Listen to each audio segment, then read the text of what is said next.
After weeks of conflict and devastating loss, a ray of hope has emerged in the form of a ceasefire agreement between Israel and Gaza.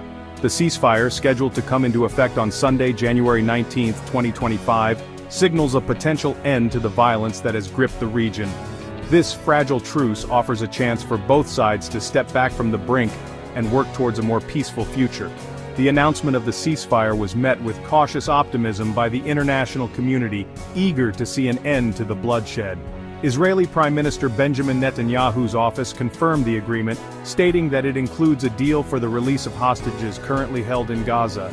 This development marks a significant step towards de-escalation and paves the way for further dialogue.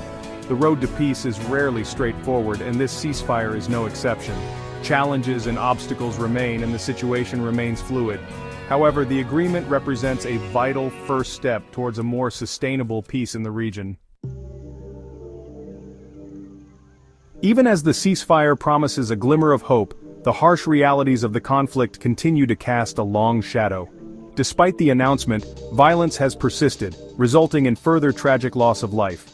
Reports indicate that at least 87 Palestinians, including innocent women and children, have been killed in Israeli attacks since the ceasefire announcement. These heartbreaking casualties underscore the fragility of the situation and highlight the urgent need for the ceasefire to hold. The continued violence serves as a stark reminder of the devastating human cost of this conflict.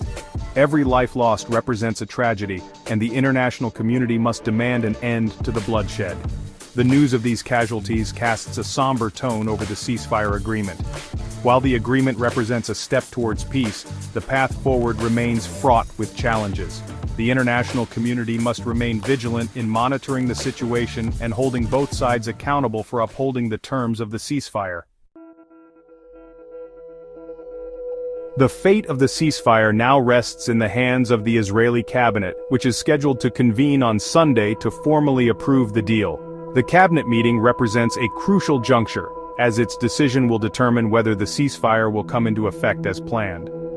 The international community awaits the outcome of this meeting with bated breath, hoping for a positive outcome. The cabinet's deliberations are expected to center around the terms of the ceasefire, including the mechanisms for its implementation and monitoring. The hostage deal, a key component of the agreement, will also be a focal point of discussion.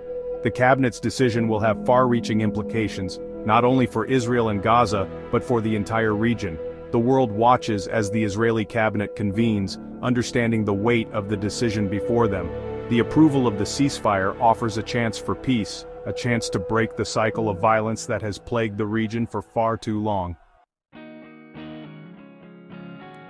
A critical aspect of the ceasefire agreement is the inclusion of a hostage deal. While details remain closely guarded, the deal is expected to secure the release of individuals currently held captive in Gaza. This element of the agreement adds another layer of complexity to an already delicate situation. The hostage deal highlights the humanitarian dimension of the conflict, reminding us that behind the headlines and political maneuverings are real people whose lives have been deeply affected by the violence. The successful negotiation and implementation of this deal are crucial for building trust between the parties and paving the way for a more durable peace. As the ceasefire hangs in the balance, the world watches and hopes. The path ahead is uncertain, and challenges remain. Yet, the ceasefire offers a glimmer of hope, a chance for a brighter future for both Israelis and Palestinians. The international community must seize this opportunity to support the ceasefire, address the root causes of the conflict, and work towards a just and lasting peace in the region.